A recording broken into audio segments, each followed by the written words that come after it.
सो kinematics में हम motion तो पढ़ते हैं, but why that motion is happening उस पर ध्यान नहीं देते हैं। क्लियर है? शायद रेस्ट पर भी ध्यान देते हैं सर। मोशन तो रेस्ट भी है, और मोशन मतलब अगर तुम मूव कर रहे हो, दोनों मोशन की कैटेगरी में आएंगे। बट ये मोशन क्यों हो रहा है, जब इस पे ध्यान नहीं देते हैं, then we are dealing with kinematics. Clear है? Yes, sir. हाँ sir. So in kinematics we describe the motion without relating to the cause of the motion. Is it fine? Yes sir. So in kinematics we describe the motion without relating to the cause of motion. Why that motion is happening, we don't care in kinematics. The motion is happening, that's it. There is a speed, okay, this is the speed. But why that speed is there? Let the speed is changing, okay, the speed is changing. But why that speed is changing, that we are not going to care about in kinematics. Clear है? Yes, हाँ sir. Sir. So इसमें just motion पढ़ेंगे, why that motion is happening we don't care. But in dynamics we do care. ठीक है? So this is also related with motion, but why that motion is happening, what is the cause of the motion, that we also study in dynamics, and that becomes laws of motion.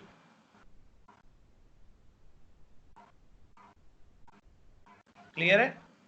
हाँ sir. Yes, sir. So in kinematics we will study the motion, and in dynamics we will study the laws of the motion. Clear इतनी बात? हाँ sir. Yes, sir. ठीक है। अब now इसमें भी kinematics में भी हम पढ़ेंगे पार्टिकल कॉन्सेप्ट। तो what we are going to study in kinematics is particle kinematics. Now what is particle?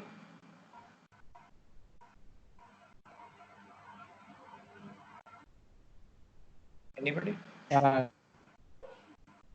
Particle मतलब any kind of matter. So any kind of matter. So again that is related with your daily life, but it is here, it is a concept. ठीक है? So particle concept, so it's a concept. Particle concept means an object without dimension. Clear? An object without dimension. तो क्या ऐसा कोई object nature में तुम्हें मिल सकता है जिसका डायमेंशन ना हो?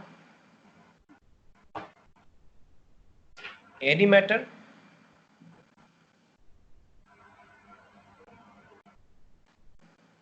हेलो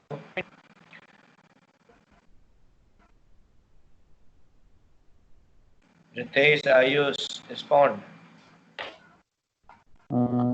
पता नहीं सर। पता नहीं, सोच इमेजिनेशन में रहे सोचो जितना तुम। हाँ सोचो, तुमने क्या कभी कोई ऐसा मैटर देखा जिसका कोई डायमेंशन ही नहीं है? No, sir. Can that happen? It can't No, sir. Happen. So it means it's a concept. You are not going to see anything like particle concept in nature. It's a concept. और इसी concept को पकड़ के हम kinematics पढ़ेंगे और उसको बोलेंगे हम पार्टिकल काइनेमेटिक्स। ऐसा क्यों करने वाले हैं? मान लो रियल ऑब्जेक्ट है। अगर कोई रियल ऑब्जेक्ट है तो उसके पास डायमेंशन होगा? Yes, sir. ठीक है, तो रियल ऑब्जेक्ट के पास डायमेंशन होगा तो इट विल हैव डायमेंशन। तो ये दो मोशन कर सकता है। ठीक है, मान लो कैसा मोशन कर सकता है? लीनियर मोशन कर सकता है, रोटेशनल मोशन कर सकता है। ठीक है, अगर मैं तुम्हें शुरू में मोशन पढ़ाना शुरू करूं तो तुमको इमेजिनेशन में लीनियर ज्यादा अच्छे से इमेजिन कर पाओगे कि रोटेशन? Linear sir. तो किसी बच्चे को अगर कोई सिखाना है, लेट्स से लर्निंग प्रोसेस में कोई जा रहा है, तो उसको सबसे पहले टफ चीज सिखाते हैं कि पहले आसान चीज सिखाते हैं, फिर उसके ऊपर टफ चीज को बिल्ड करते हैं?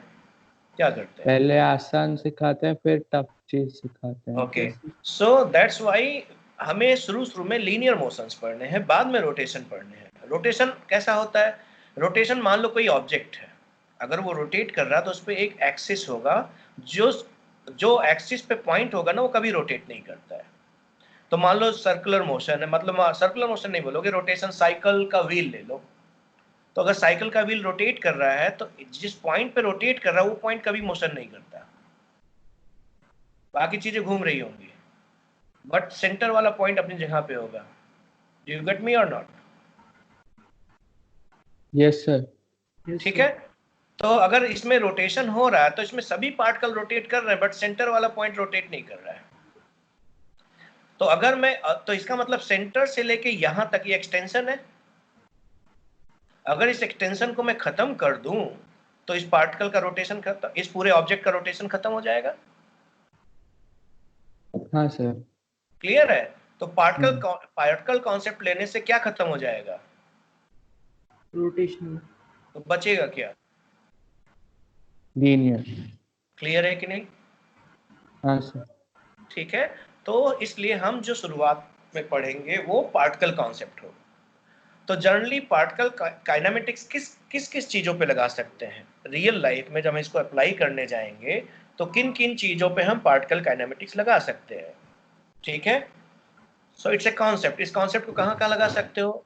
जहां पे सच में कोई ऑब्जेक्ट बहुत छोटा हो, काइंड ऑफ हमारे लिमिटेशन से बहुत छोटा हो, रियली स्मॉल पार्टिकल्स। तो अगर बहुत ही स्मॉल पार्टिकल्स हैं तो उन पे हम पार्टिकल काइनेमेटिक्स लगा सकते हैं। क्लियर है कि नहीं? Sir, हाँ like सर। molecules. हाँ, या डस्ट पार्टिकल्स ले लो। ठीक है। मॉलिक्यूल्स भी ले सकते हो। ठीक है। ये जब भी करेंगे अपना रील ऐसा रैंडम मोशन कुछ करते रहेंगे, बट दैट विल कम अंदर लीनियर मोशन। ऐसा नहीं बोलोगे कि ये पार्टिकल है और ये रोटेट कर रहा है अपनी जगह पे, ऐसा नहीं दिखेगा। क्लियर है? जैसे इलेक्ट्रॉन ले लोगे तो तुम उसको नहीं बता सकते कि हाँ ये रोटेट कर रहा है, हाँ ये चल रहा है। क्लियर है कि नहीं? हाँ Yes, सर। sir. ठीक है। तो रियली स्मॉल पार्टिकल्स पे तुम पार्टिकल कॉन्सेप्ट लगा सकते हो। ठीक है। बड़े ऑब्जेक्ट्स पे लगा सकते हो, बट उसमें कंडीशन होगी। बड़े ऑब्जेक्ट में कब लगा सकते हो? मान लो ये तुम्हारा सन है। ठीक है। तो मान लो तुम्हारे पास सन है, ये सन है, और फिर तुम्हारे पास अर्थ है। ठीक है। सो इसका डायमेंशन मतलब इसका रेडियस, इसका डायमेंशन मतलब इसका रेडियस। ठीक है। और फिर इनके बीच की दूरी है। क्लियर है? हाँ अब सर। यहाँ पे Yes, तीन sir. डायमेंशन है, इनके बीच की दूरी और इनके दो रेडियस। अगर ये दूरी, ठीक है, इनके रेडियस की कंपैरिजन में बहुत ज्यादा है, then both the real object, these big planets and stars, can be taken as particles. Clear है कि नहीं क्लियर है? हाँ सर। Yes, ठीक sir. है। तो बड़े बड़े ऑब्जेक्ट पे भी पार्टिकल कॉन्सेप्ट कब लगा सकते हैं? जब ऑब्जेक्ट तो बड़े बड़े हैं लेकिन इनके बीच की जो दूरी है वो बहुत ज्यादा है इनके रियल ऑब्जेक्ट के रेडियस की कंपैरिजन में। क्लियर है? तो अगर मान लो हम ऐसे सोचें कि एक सन है और उसके चारों तरफ planet revolve कर रहा है, then we can treat this sun as a particle, we can treat this earth as a particle। क्यों? क्योंकि इनके बीच का जो ये दूरी है वो इन दोनों के डायमेंशंस के कंपैरिजन में बहुत ज्यादा है। So in reality these sun and earth, they are not particles, but we can apply the particle concept on them।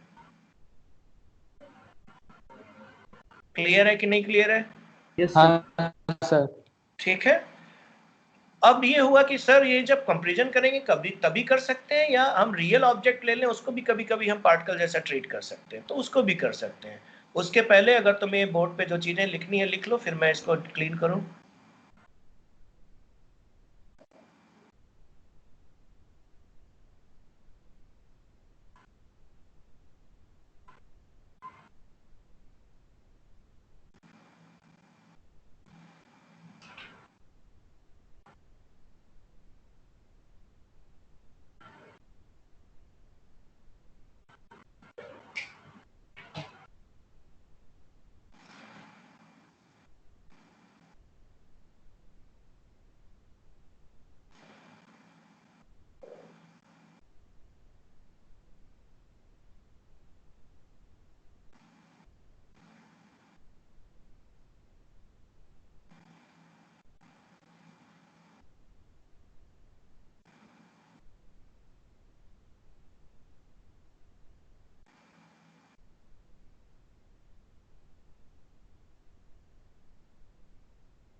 हो गया।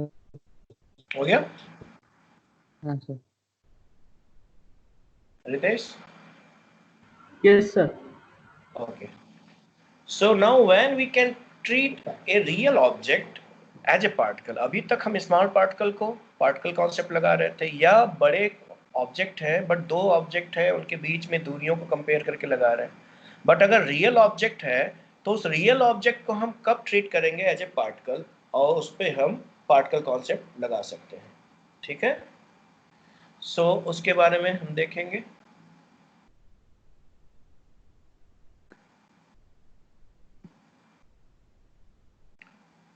सो रियल ऑब्जेक्ट को पार्टिकल जैसे कब ट्रीट करेंगे? सो मान लो तुम्हारे पास एक पार्टिकल है, ठीक है, एक बड़ा सा कोई ऑब्जेक्ट ले लो, ठीक है। अब मान लो ये रोटेशन कर रहा है, तो ये मान लो रोटेशन कर रहा है, तो हर एक पॉइंट बताओ ये जो सेंटर वाला पार्टिकल है ये कितना चला, अगर ये अपनी जगह पे रोटेशन कर रहा है, बस यूं रोटेशन कर रहा है, ऐसा इस तरह से घूम रहा है, तो सेंटर वाला पार्टिकल कहीं गया? नहीं sir. सर। ओके, इससे जस्ट बाहर वाला पार्टिकल अगर देखें, उसने इतनी बड़ी सर्कल पूरी की। उससे बाहर वाला और पार्टिकल देखें जो इसी ऑब्जेक्ट पे है, उसने इतना दूरी तय किया। क्लियर है? Yes, sir. और एकदम जो सर्कमफ्रेंस पे होगा उसने इतना दूरी तय किया। तो हर एक पार्टिकल ने अलग अलग डिस्टेंस कवर किया, है ना? Yes, sir. इसका मतलब अगर इस पूरे बॉडी के मोशन को डिस्क्राइब करना हो तो मुझे हर एक पार्टिकल के मोशन को डिस्क्राइब करना पड़ेगा, हाँ या ना? Yes, sir. इसका मतलब ये मोशन को सिर्फ एक एक पॉइंट के मोशन से हम डिस्क्राइब नहीं कर सकते, इसमें हमें हर एक पार्टिकल के मोशन को डिस्क्राइब करना पड़ेगा। Then it will become a motion of system of particles, and that we will study in rotation. Clear? So this cannot be treated as a single particle, but this can be treated as a system of particles. And यहाँ पे हर एक motion को describe करना पड़ेगा, and there will be infinite number of particles. So it will not be again a single particle concept. Clear है? तो ऐसे जगह पे नहीं लगा सकते, तो कैसे लगा सकते हैं? तो मान लो कि एक बॉडी है, सिमिलरली ऐसे ही बॉडी है, ठीक है, ये सीधा चल के यहां से यहां गई,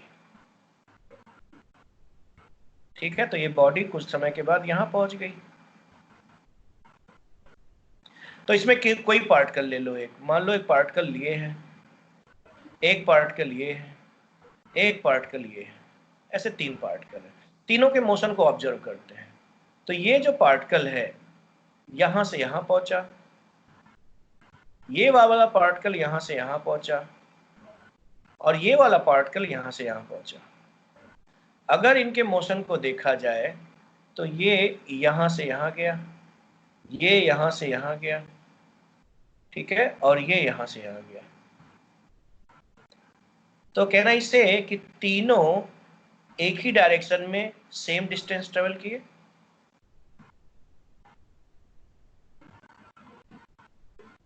है ना? Yes, sir. हाँ सर। ओके, इसका मतलब क्या हुआ कि अगर मान लो ये d मीटर गया x मतलब ईस्ट के डायरेक्शन में, तो ये भी गया d मीटर ईस्ट के डायरेक्शन में, ये भी गया d मीटर ईस्ट के डायरेक्शन में, Yes, sir. ठीक है। तो अब अगर इस बॉडी का मुझे मोशन डिस्क्राइब करना हो तो क्या हर एक पार्टिकल के मोशन को डिस्क्राइब करना जरूरी है, या किसी एक पार्टिकल के मोशन को डिस्क्राइब कर दें और यही मोशन हर एक पार्टिकल कर रहा होगा, ये यहाँ पे कहा जा सकता है?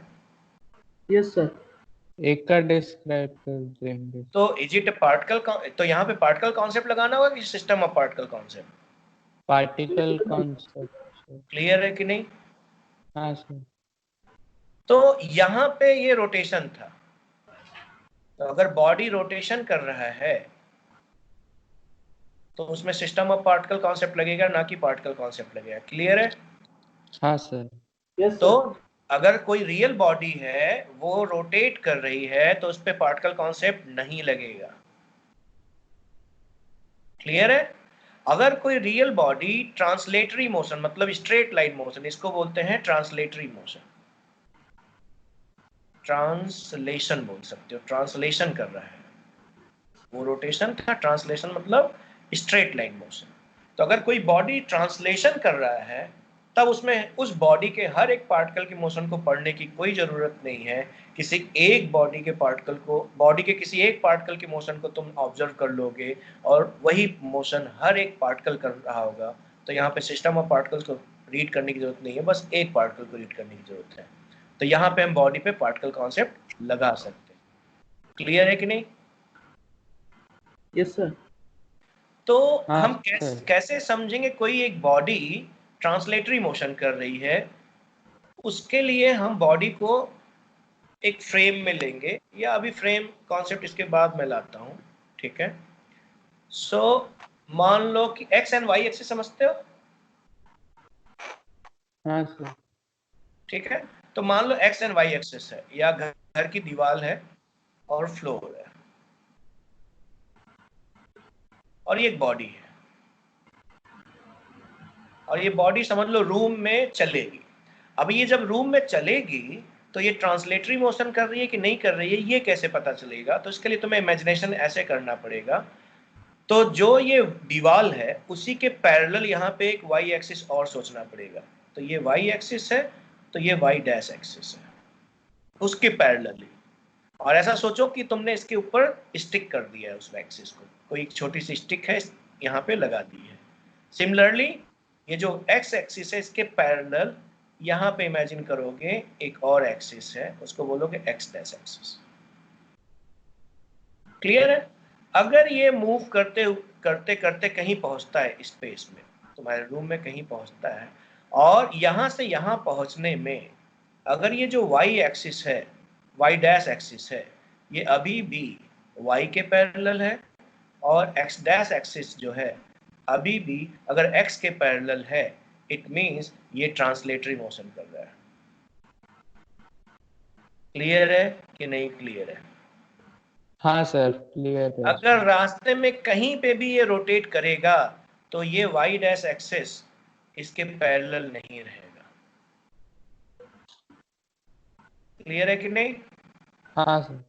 तो कैसे कोई बॉडी ट्रांसलेटरी मोशन कर रही है, अगर इसको सोचना है तो तुरंत इमेजिनेशन में जाना और उसकी जर्नी को ऑब्जर्व करना और देखना कि हमने जो उस पर एक्स वाई एक्सिस इमेजिन करके रखा है वो मेरे रूम के जहाँ से मैं ऑब्जर्व कर रहा हूँ उसके रिफरेंस में कभी चेंज नहीं हो रहा है, हमेशा पैरेलल ही रह रहा है, तो मोशन ट्रांसलेटरी मोशन है। तो अगर वो बॉडी है और ट्रांसलेटरी मोशन कर रहा है तब हम उस पर पार्टिकल कॉन्सेप्ट सीधे लगा सकते हैं। क्लियर है कि नहीं? हाँ सर। Yes, sir. लिख लो।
हो गया।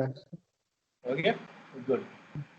सो अब हम समझ गए कि हम पार्टिकल काइनेमेटिक्स पढ़ने जा रहे हैं, और पार्टिकल काइनेमेटिक्स में हम कब पार्टिकल कॉन्सेप्ट लगा पाएंगे, ठीक है। और पार्टिकल कॉन्सेप्ट में हमेशा कैसा मोशन मिलेगा, रोटेशनल मिलेगा कि लीनियर मिलेगा?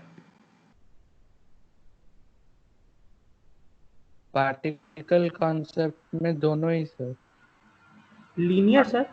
लीनियर मिलेगा ना, पार्टिकल कॉन्सेप्ट में रोटेशन कहाँ से आएगा? डायमेंशन मिलेगा ही नहीं, डायमेंशन जब तक मिलेगा नहीं तुम रोटेशन करा ही नहीं सकते। हाँ बात समझ में आ रही नहीं आ रही है? हाँ सर। भाई जब भी कोई बॉडी रोटेशन करता है तो उसको एक्सिस, एक एक्सिस होगा, उसके अराउंड घूमेगा, हाँ सर। और एक्सिस जहां से पास करेगा वो पार्टिकल कभी घूमेगा नहीं।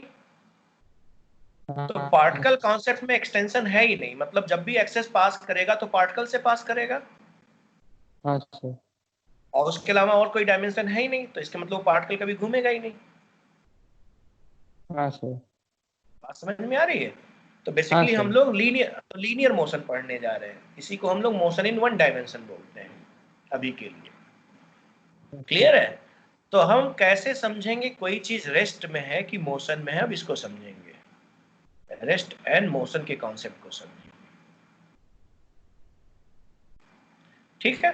तो मान लो हमारे पास एक सिनेरियो है, तो एक बस है, ठीक है। अब इस बस में दो लोग बैठे हुए हैं और एक लोग ग्राउंड पे है, ठीक है। सो इसमें मान लो ये जो आदमी है, इसके मोशन को लोग ऑब्जर्व कर रहे हैं, और इसको ऑब्जर्व करने वाले दो ऑब्जर्वर हैं। एक ऑब्जर्वर ये है, वन, एंड एक ऑब्जर्वर ग्राउंड पे है, ऑब्जर्वर टू, ठीक है। और ये बस इधर जा रही है किसी स्पीड से, मान लो v स्पीड से जा रही है। तो अब बताओ ऑब्जर्वर वन क्या बोलेगा कि ये रेस्ट पे है कि मोशन में है? Sir rest. Sir observer one बोलेगा कि वो रेस्ट पे, और ऑब्जर्वर टू मोशन में। क्लियर है? तो कौन सही है? हम्म, अभी ऑब्जर्वर टू भी बोलेगा सर कि वो रेस्ट में है, और ऑब्जर्वर वन नहीं, अब मोशन में है। ऑब्जर्वर टू बोल रहा मोशन में है, और ऑब्जर्वर वन बोल रहा रेस्ट पे है। और मान लो तुम लोग जज हो, एक केस चल रहा है और उसमें बोला जा रहा है कि सर ये रेस्ट पे था, एक बोल रहा है नहीं सर वो मोशन में था। अब जब जज साहब किसको बोलेंगे ये सही बोल रहा है ये गलत बोल रहा है?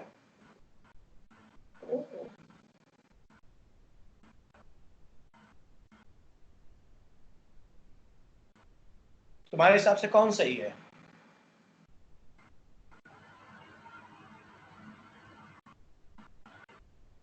सर ऑब्जर्वर वन सही लग रहा है, क्योंकि जो जो पर्सन है वो तो रेस्ट में है ना सर, वो तो जिस बस में बैठा है वो मोशन में है। हम कहाँ बैठा उससे मतलब अभी नहीं है इसको, ऑब्जर्वर को, वो बस उस ऑब्जर्वर को देख रहा है, ऑब्जर्वर इस ऑब्जेक्ट को देख रहा है, ठीक है। ऑब्जर्वर बस इस ऑब्जेक्ट को देख रहा है। तो मोशन कब होता है? अगर मान लो जो देखने वाला है उससे कोई दूरी बनी हुई थी, अगर ये दूरी समय के साथ चेंज होने लगे तो तुम बोलोगे ये मोशन में है। Yes sir. तो ऑब्जर्वर टू के लिए तो ये दूरी बार बार चेंज होती है, पहले इतनी दूरी थी, फिर कम होगी, फिर और ज्यादा होती चली जाएगी, तो उसके लिए तो मोशन कर ही रहा है। और ऑब्जर्वर के लिए रेस्ट पे है। तो मेरे हिसाब से तो दोनों सही बोल रहे हैं, कोई गलत नहीं है, हाँ या ना? Yes sir. ठीक है। तो अब जज साहब किसके लिए फैसला सुनाए, कैसे बताएं? तो इसका मतलब कंफ्यूजन क्यों पैदा हो रहा है? एक आदमी रेस्ट पे बोल रहा है, एक आदमी मोशन में बोल रहा है, और जज साहब कंफ्यूज हो गए उधर। तो ऐसा सर कंफ्यूजन क्यों पैदा हो रहा है? दोनों अपने अनुसार ठीक है सर, वो जो देख रहे हैं वो बोल रहे हैं। हाँ, दोनों जो देख रहे हैं वही बोल रहे हैं ना, बट दोनों लोग अलग अलग क्यों बोल रहे हैं? ऐसा सर क्यों? क्योंकि सर उनके रेस्पेक्ट में वैसा हो रहा है, मतलब वो अभी बैठे हैं तो बस मूव कर रहा है, इसलिए उनको लग रहा है ऑब्जर्वर टू मोशन में है। हाँ और राइट, ऑब्जर्वर एक बस में है, ओके, एक ऑब्जर्वर बस में है और दूसरा हाँ, ऑब्जर्वर। तो जब बस मूव कर रही है तो सर उन ऑब्जर्वर वन को लगेगा कि वो लोग रेस्ट में है और ऑब्जर्वर टू मोशन में है। हाँ, तो ऐसा इसलिए हो रहा है क्योंकि दोनों ऑब्जर्वर अलग अलग जगह पे हाँ सर। है ना, एक ग्राउंड हाँ, पे है और एक बस में है। अब दोनों का जो लोग जहां से रेफरेंस ले रहे हैं वो अगर फ्रेम अलग अलग है तो मोशन का डिस्क्रिप्शन अलग अलग हो जाएगा। क्लियर है कि नहीं? हाँ, यस सर। तो मोशन को अब मान लो जज साहब को बोल दिया जाए सर ये सिनेरियो बस से देखा जा रहा है, तो अब कौन सही है? हाँ, तो फिर ऑब्जर्वर वन। अब डिसीजन लेना आसान हो गया। हाँ। अगर बोला जाए कि सर सभी लोग ग्राउंड से देख रहे हैं उसके मोशन को, अब एक आदमी बोल रहा है सर वो रेस्ट पे है, एक बोल रहा है नहीं है मोशन में है, अब कौन गलत हो गया? ऑब्जर्वर वन गलत हो गया। जो बोल रहा है रेस्ट में है वो गलत हो गया। हम्म, अब डिसीजन क्यों ले पा रहे हैं? क्योंकि अब हमारा फ्रेम डिफाइंड है कि हम कहां से मोशन को ऑब्जर्व कर रहे हैं। तो इसके मतलब कोई चीज रेस्ट पे है या मोशन पे है, इसको जानने के पहले या इसको ऑब्जर्व करने के पहले मुझे क्या डिसाइड करना होगा? मैं कहां कहाँ से से रेफरेंस, देखा जा रहा है। कहां से देखा जा रहा है, इसको बोलते हैं रेफरेंस फ्रेम। क्लियर है? सो किसी भी मोशन को ऑब्जर्व करने के पहले यू मस्ट फर्स्ट डिसाइड कि मैं किस फ्रेम से देख रहा हूं। जब तक ये डिसाइड नहीं करोगे तुम्हारा ऑब्जर्वेशन गलत हो जाएगा। क्लियर है कि नहीं? Yes sir. तो हमें रेफरेंस फ्रेम सबसे पहले डिसाइड करना है, देन कोई चीज रेस्ट में है कि मोशन है उसको डिसाइड करना है, देन आगे चल बहुत सारे कॉन्सेप्ट लगेंगे। रेस्ट पे है तो फोर्स क्या होना चाहिए सब, लेकिन वो डायनेमिक्स में आएगा, काइनेमेटिक्स में भी हम कॉज पे ध्यान नहीं देंगे। तो किसी भी मोशन को ऑब्जर्व करने के पहले हमें रेफरेंस फ्रेम चूज करना बहुत जरूरी है। ठीक है, तो रेफरेंस फ्रेम में कौन कौन होगा? ऑब्जर्वर होगा,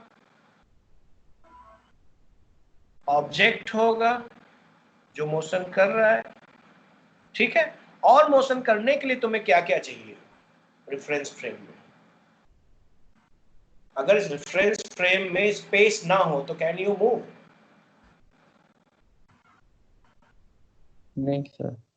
तो what do you need then? Space. हाँ।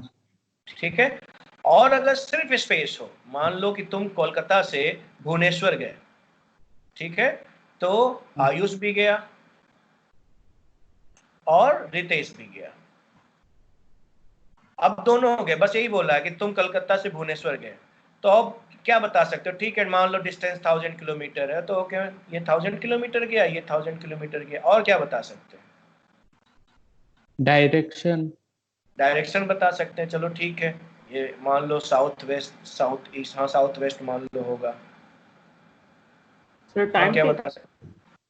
और टाइम टेकन, लेकिन हमारे पास तो टाइम है ही नहीं, अभी सिर्फ स्पेस है।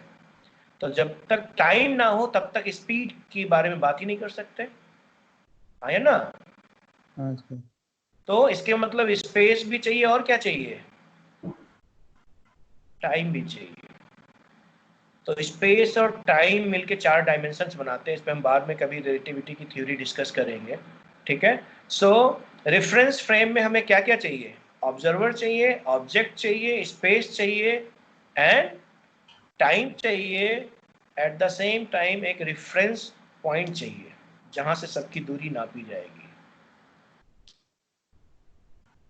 क्लियर है कि नहीं? हाँ सर।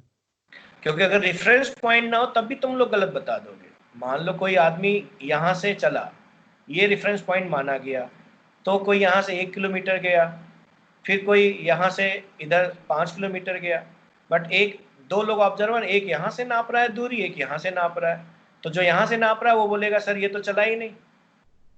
इसी नाते रेफरेंस फ्रेम में कोई एक रेफरेंस पॉइंट भी चूज करना पड़ेगा। तो रेफरेंस फ्रेम में क्या क्या होगा? रेफरेंस पॉइंट होगा, स्पेस एंड टाइम होगा, ऑब्जेक्ट होगा और ऑब्जर्वर होगा। क्लियर है कि नहीं क्लियर है? हाँ यस हाँ सर। सर, ठीक है, लिख लो इतनी बातों को।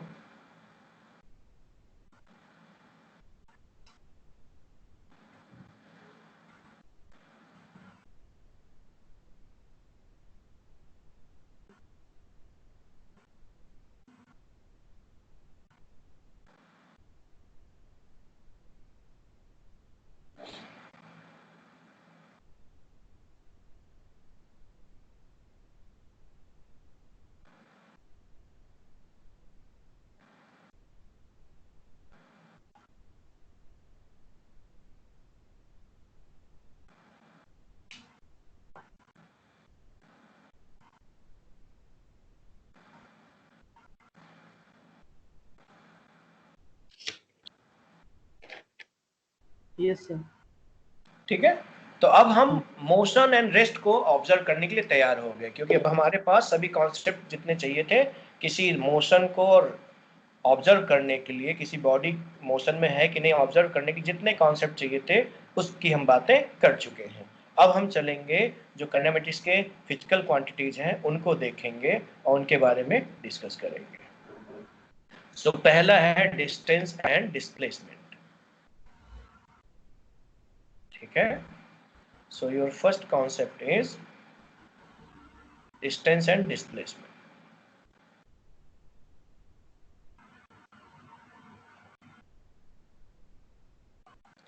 So what do you mean by distance and displacement?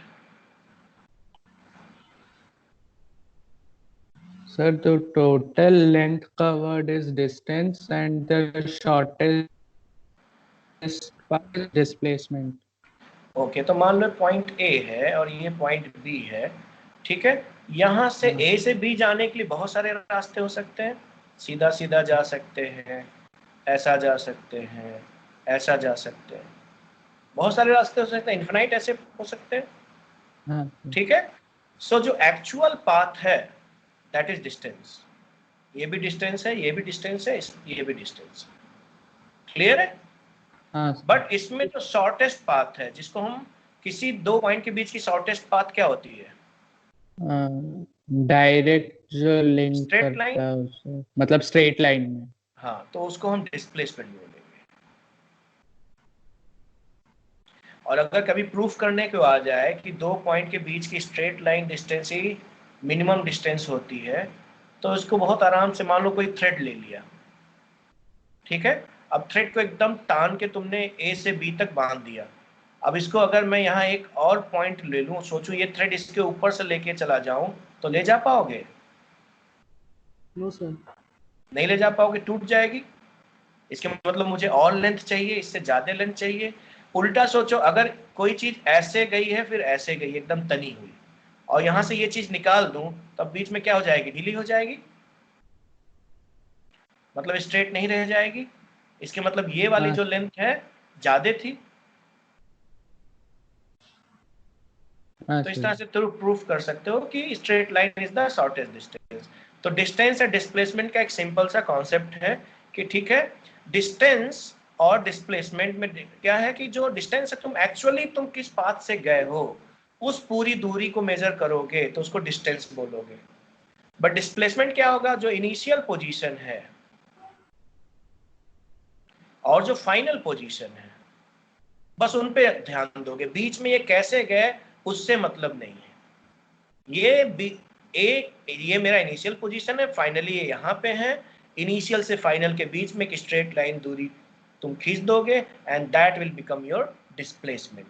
Clear है कि नहीं क्लियर है? Yes sir.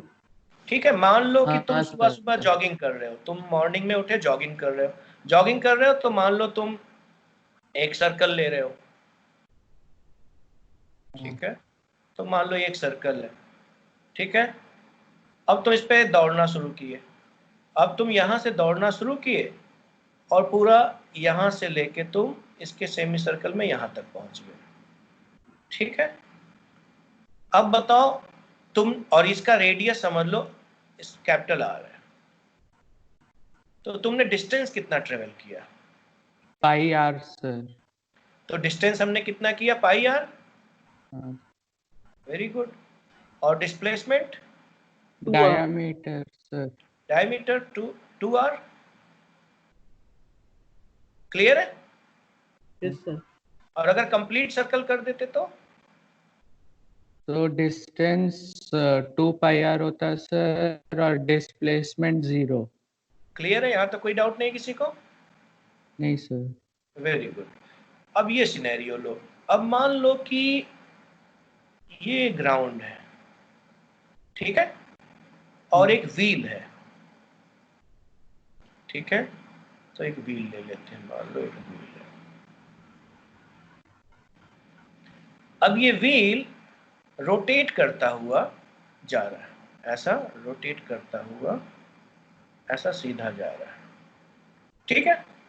हाँ तो इस व्हील पे मैंने एक पॉइंट मार्क किया है यहाँ, ये। इसको नाम दे दो कोई भी पॉइंट P, ठीक है। तो जब ये सर्कल हाफ रोटेशन करेगा,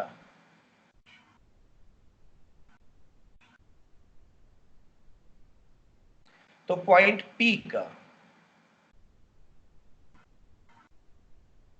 डिस्टेंस कवर्ड कितना होगा और डिस्प्लेसमेंट कितना होगा?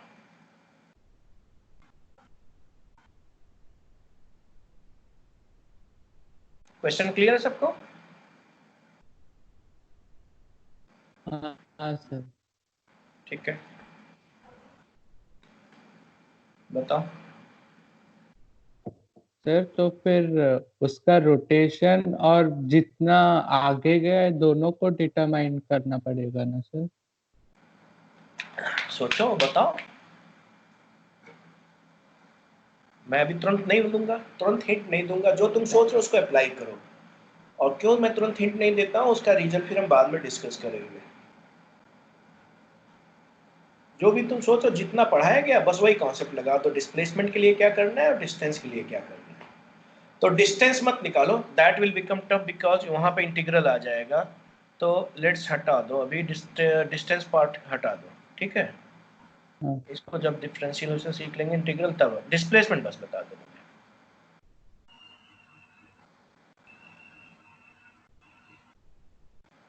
उस पॉइंट का डिस्प्लेसमेंट कितना होगा?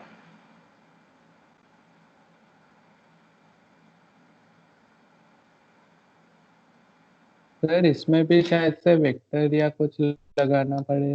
वेक्टर क्यों लगाना है? डिस्प्लेसमेंट के लिए क्या क्या चाहिए?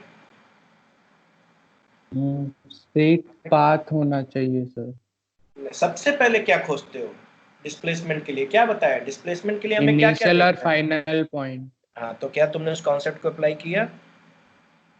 फाइनल पॉइंट तो सर आगे रहेगा। हाँ, तो उसको अपना इमेजिनेशन वहाँ बनाओ अपने नोटबुक पे। This is my initial and this is my final. तब फिर जब एक बार इनिशियल और फाइनल मिल गया, तो तुम उसके बीच में क्या करोगे? स्ट्रेट लाइन खींचोगे and that will be your displacement. हाँ हाँ या ना? हाँ सर। तो बताओ कितना आएगा?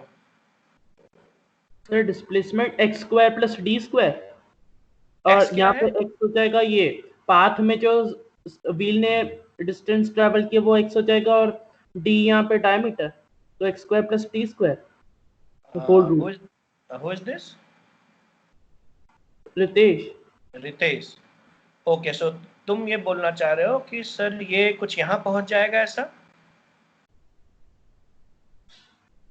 यही ना? Yes sir. और ये पॉइंट यहाँ कहीं पहुंच जाएगा, आया ना, यहाँ यस कहीं। सर। तो तो हमारा फिर अगर ये डिस्प्लेसमेंट हो जाएगा। यस हाँ सर, सर। तो तुम बोलो ये हो जाएगा डायमीटर। और सर ये राइट एंगल ट्रायंगल में पाइथागोरस थ्योरम। वेरी गुड, ठीक है। तो यहाँ तक तुम कॉन्सेप्चुअली एकदम सही हो, बट ये एक्स क्या होगा?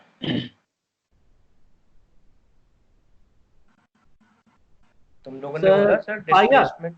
हाँ सर पाई आर। हाँ, पाई आर ही होगा ना, क्योंकि यस अगर ये सर। पूरा का पूरा घूम के यहाँ पहुंच गया होता तो पूरा लेंथ सर्कमफ्रेंस के बराबर होता 2 पाई आर। हाँ सर। Yes sir. ये आधा घूमा तो ये एक्स क्या हो जाएगा? पाई आर। और d क्या है 2r। तो हमारा डिस्प्लेसमेंट क्या हो जाएगा pi square r square plus 4r square, और r को अगर कॉमन ले लेंगे तो क्या हो जाएगा पाई स्क्वायर प्लस 4। क्लियर है कि नहीं क्लियर है? हाँ यस सर। सर। ठीक है, तो ये तुमने देखा बहुत सारे बच्चे इसमें हमको जल्दी से डी बोल देते थे, तो वो लोग क्या गड़बड़ करते थे? सर वो लेंथ को कैलकुलेट नहीं करते थे, कितना वो सोचते डिस्टेंस थे कि है पॉइंट, व्हील। हाँ उनका इमेजिनेशन ऐसा जाता था कि ये पॉइंट घूमने के बाद अभी यहाँ पे है इनिशियल, फाइनली यहाँ पहुंच जाएगा, बट ऐसा नहीं होता है, ये यहाँ पहुंच जाता है। हाँ या ना? Yes sir. तो फिजिक्स में तुम एक चीज और देखोगे, ऑब्जर्वेशन इज रियली इंपॉर्टेंट। अगर ऑब्जर्वर ने ऑब्जर्वेशन में गलती कर दी तो फिजिक्स गलत हो जाएगा। क्लियर है कि नहीं क्लियर है?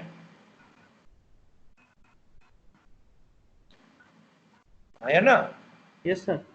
तो फिजिक्स में एक इंपॉर्टेंट चीज है कि ऑब्जर्वेशन, तुम्हारा चीज को इमेजिन करने का, ऑब्जर्व करने का रियल कैसा सिनेरियो है, जब तक उसको तुम ऑब्जर्व सही से नहीं करोगे you may get it wrong.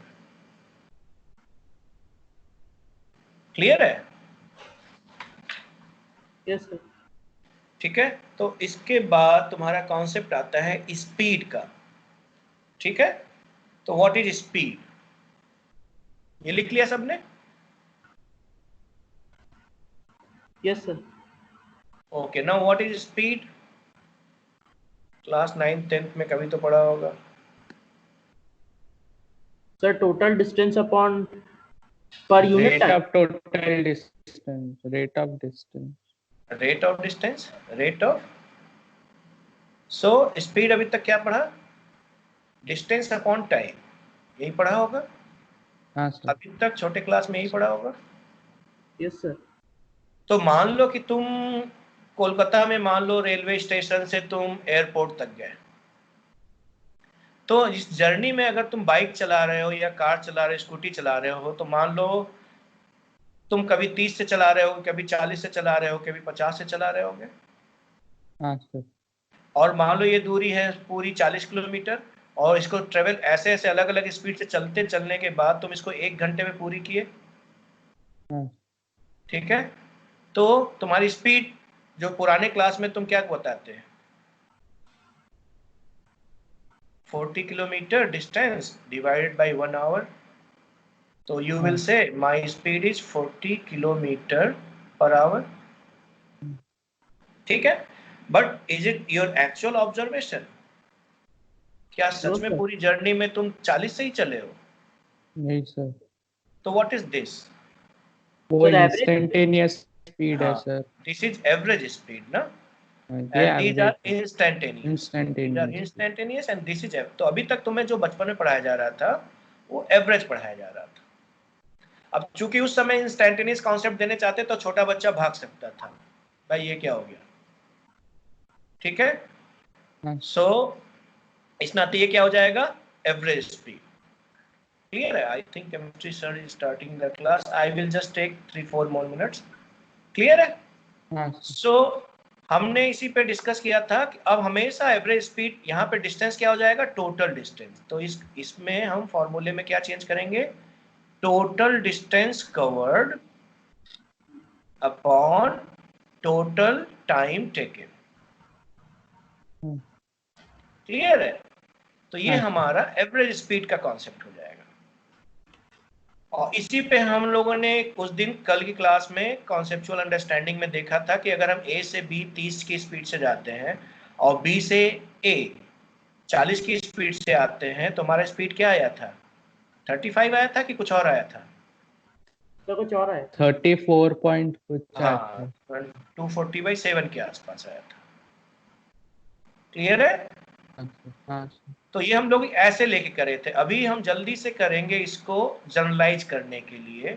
मान लो मैं ए से बी जा रहा हूँ v1 की स्पीड से, और बी से ए आ रहा हूँ v2 के स्पीड से, तो इस जर्नी का एवरेज स्पीड क्या होगा।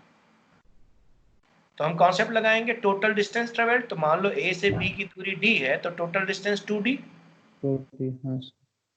और टोटल टाइम टेकन, अगर v1 स्पीड से इधर से गया हूं तो इधर t1 टाइम लगा होगा, और v2 स्पीड से वापस आया हूं तो अलग टाइम लगा होगा। T2 हाँ सर। तो total time will be t1 plus t2।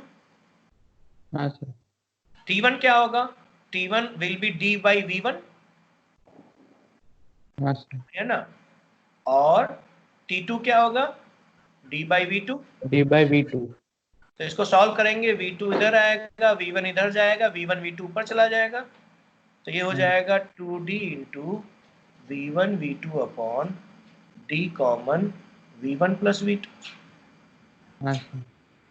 ठीक है, तो इसमें d कट जाएगा, तो हमारा क्या आ जाएगा 2v1 v2 upon v1 plus. V1 plus V2 so this will be my formula. ये कब लगाएंगे, जब हम अलग अलग स्पीड से सेम दूरी चल रहे हैं। जब हम अलग अलग स्पीड से सेम दूरी चल रहे हैं तब एवरेज स्पीड के लिए ये फॉर्मूला होगा। हाँ क्लियर है कि नहीं। हाँ यस सर। सर। और अगर सेम स्पीड से सेम टाइम चल रहे हैं तब फॉर्मूला अलग नहीं, हाँ, अलग अलग स्पीड से सेम टाइम के लिए ट्रेवल कर रहे हैं तब मेरा फॉर्मूला क्या होगा। जैसे कि मैं v1 स्पीड से t समय के लिए चला, फिर v2 स्पीड से t समय के लिए चला। ठीक है, तो अगर v1 स्पीड से मैं t समय के लिए चला तो मैं कुछ अलग दूरी तय किया होऊंगा, और अगर v2 स्पीड से सेम समय के लिए चला तो कुछ अलग दूरी तय किया होऊंगा। हाँ सर। क्लियर है। तो मेरा इस हाँ पूरी सर। a से c तक जाने की एवरेज स्पीड क्या होगी। Average speed 2v1 square plus नहीं, कॉन्सेप्ट लगाओ पहले। कॉन्सेप्ट क्या है, टोटल डिस्टेंस ट्रेवल्ड। तो टोटल डिस्टेंस क्या है, a से b और b से c, यही तो है। हाँ यस सर। सर। तो a से b की दूरी क्या है, v1t, स्पीड इनटू टाइम। हाँ यस सर। सर। और b से c क्या है, v2t। हाँ सर। तो this is my total distance divided bye 2t। Total time 2t। तो इसमें t कॉमन ले लोगे, कट जाएगा, तो क्या आएगा v1 V1 plus plus v2 V2 by by 2। Clear है। तो ये हाँ फॉर्मूला सर। कब लगाएंगे, जब टाइम सेम रहेगा। क्लियर है। हाँ सर। जब हम अलग अलग स्पीड से सेम टाइम के लिए चल रहे हैं तब एवरेज स्पीड क्या होगा, v1 plus v2 by 2। But अलग अलग स्पीड से हम सेम डिस्टेंस ट्रेवल कर रहे हैं तब फॉर्मूला एवरेज स्पीड का क्या होगा, 2v1 v2 V1 upon v1 plus v2। V2 clear है कि नहीं। Yes sir. ठीक है,